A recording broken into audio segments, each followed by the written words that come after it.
Well, good afternoon, my lovelies, and welcome to Barefoot HQ on this beautifully sunny Sunday afternoon. I hope you're all well. Um, so today on Barefoot Book Club, I'm going to be reviewing Malcolm Gaskill's The Ruin of All Witches. It's a life and death in the New World. I bought this book a few weeks ago from the works, and I think it cost me £4 or £5. It was one of those books that kept popping up on Facebook for the works review. You've bought this, you might like this type of thing. And I did see it in our Tamworth branch, and I thought I would give it a go. Now, I am not going to go too much into this because I know Sandra from Spirit of Avalon has bought this book, and I don't want to spoil it for her. So we'll have a little discussion about it. So this is a historical book. Now, I wasn't sure if it was a fiction historical book or a fictional historical book, because the places do actually exist, and they still exist, and we all know about the Salem witch trials. But I wasn't entirely sure if the people that were mentioned in this book did exist. However, on sort of further research, a lot of these people did exist, and I think he's built stories. He's took the people and their lives and the witch trials and these places that were mentioned, and he's built a story around them, and I think he's just slightly padded it out to give it a little bit of flesh, shall we say. But yeah, it's very much an historical fiction. Not fiction. It's a very much an historical, factual book. That's the word I'm looking for. So, this book will give you maps of the said villages and towns as they first started to spring up in the new promised land. It will also give you a list of the principal characters, and I will suggest that you read that list and you familiarise yourself with them, because basically the characters in the book come in thick and fast and they go out thick and fast. Sometimes it's a little difficult to keep up with them. So I didn't, and I wish I had. So I would say familiarise yourself with the characters of the book from the list that's given, because you'll get to know who's who's married to who's related to who lives where, what job do they do, and what relation do they have within the witch trials. So,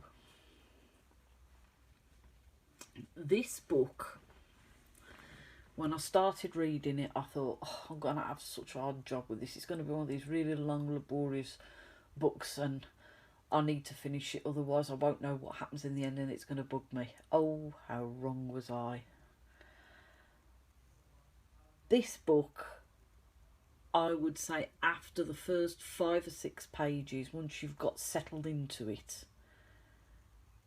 literally took me on a roller coaster of emotions. To begin with, I felt like I was an outsider looking in on the villages and the day-to-day lives of the people that lived in the villages. I was sitting on the edge. I was, hiding in the shadows of the homes and sitting on the edges of the fields and things and watching these people go through their daily lives. I got very familiar with the people that lived in the village and the things they got up to, and I have never felt so much hatred for certain people in this village as much. It really did. Like, I'm thinking, it's a book, what are you doing? But it was, how can I explain it? It felt like I lived it. It felt like I was living it. Because you get to know the people in the village and you get to know what they're capable of.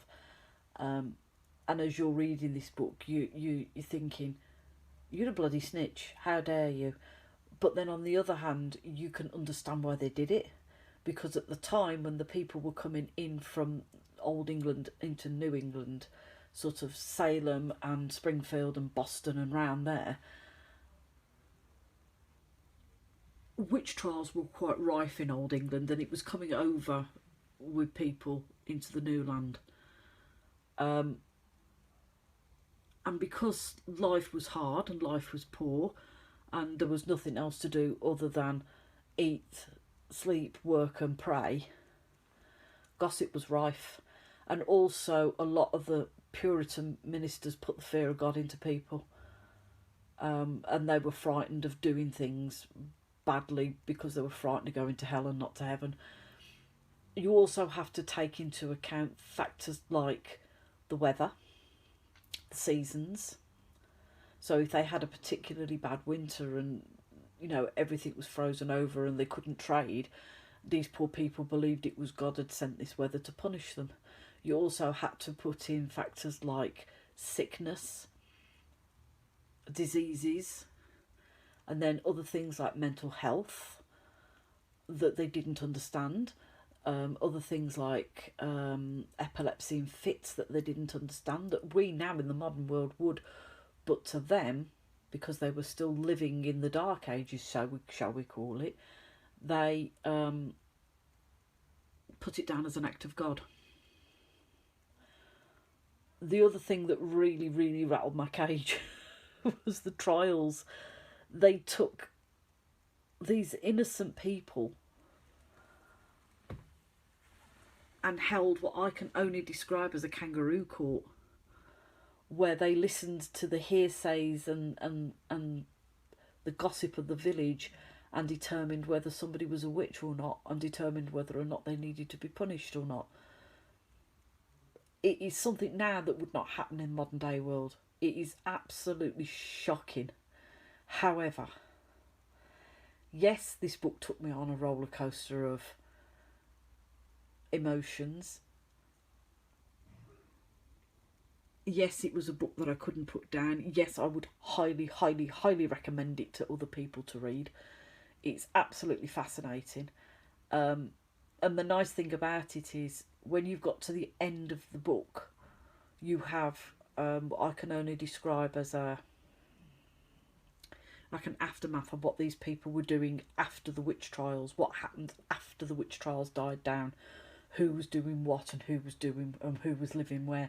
So certain characters that, you know, you followed or fell in love with or hated with absolute gusto, you could follow their lives afterwards. As I said, yes, it's a book that I absolutely thoroughly enjoyed and look forward to reading it on my bus journeys to and from work. Yes, I would recommend it to other people because, to be honest with you, it's an absolute fabulous read. And